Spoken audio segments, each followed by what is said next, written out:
नमस्कार दोस्तों, स्वागत है आपका पॉलिटिकल व्यूज़ में। आज का हमारा चुनावी मुद्दा है 2021 में पश्चिम बंगाल में होने वाले विधानसभा चुनावों का। बिहार चुनाव के संपन्न होने के साथ ही बीजेपी का पूरा फोकस पश्चिम बंगाल पर हो गया है। 2021 के विधानसभा चुनाव के लिए बीजेपी ने अभी से ही प्रचार में ताकत झोंक दी है। कुछ दिन पहले ही अमित शाह ने पश्चिम बंगाल का दौरा भी किया था। एक समय था जहां पश्चिम बंगाल में बीजेपी को कोई जानता भी नहीं था। वहीं इस बार 2021 के विधानसभा चुनावों में ममता की टीएमसी की सीधी टक्कर बीजेपी से होने वाली है। हमने देखा है कि बीजेपी का ग्राफ 2011 के विधानसभा चुनाव के बाद से लगातार ही बढ़ता चला गया। 2014 के लोकसभा चुनाव में बीजेपी को 16% वोट मिले थे और वहीं 2 सीटें भी हासिल हुई थीं।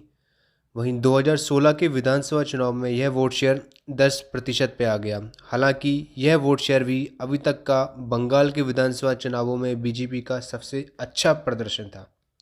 फिर उसके बाद आया 2019 का लोकसभा चुनाव। इस चुनाव में बीजेपी ने ज़ोर शोर से प्रचार किया और बंगाल के अब तक के इतिहास का सबसे अच्छा प्रदर्शन करते हुए बीजेपी ने 18 सीटें अपने नाम की। जहां 2014 के लोकसभा चुनाव में बीजेपी को बंगाल में सिर्फ 2 सीटें ही मिली थीं, वहीं 2019 में यह आंकड़ा बढ़कर 18 सीटों पर पहुंच गया। जबकि ममता बनर्जी की टीएमसी की आंकड़ा 34 से घटकर 22 पर आ गया। 2014 के चुनावों में टीएमसी को 42 में से 34 सीटें मिली थीं, वहीं 2019 में यह घटकर 22 पर ही रह गया। अगर हम बात करें वोट शेयर की, तो 2019 के लोकसभा चुनावों में बंगाल में बीजेपी और टीएमसी के बीच काफ़ी क्लोज फाइट थी। जहां बीजेपी को 40% वोट मिले, वहीं टीएमसी को 43% वोट प्रतिशत के मामले में भले ही टीएमसी बीजेपी से आगे निकल गई हो, पर इन दोनों के बीच का फासला सिर्फ 3% ही था। अगर हम लोकसभा चुनावों में मिली लीड को विधानसभा सीटों में बदलें तो पाएंगे कि बीजेपी ने बंगाल की 294 विधानसभा सीटों में से 121 सीटों पर बढ़त बनाई थी। वहीं टीएमसी 164 सीटों पर आ गई थी। कांग्रेस 9 सीटों पर आ गई थी और 34 साल तक बंगाल में सत्ता पर काबिज रहे कम्युनिस्ट तो एक भी सीट पर बढ़त नहीं बना पाए।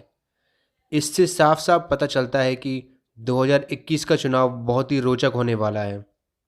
इस बार टीएमसी और बीजेपी के बीच सीधी टक्कर देखने को मिलने वाली है और अगर बीजेपी अपना वोट शेयर कायम रखने में कामयाब हो जाती है तो इस बार बंगाल को अपना नया सीएम मिल सकता है और ये नया सीएम बीजेपी की पार्टी का होगा। खैर, इसी तरह के विषयों पर वीडियो देखने के लिए बने रहिए हमारे चैनल के साथ और अगर अभी तक आपने चैनल को सब्सक्राइब नहीं किया हो तो प्लीज़ चैनल को सब्सक्राइब करना ना भूलें। धन्यवाद।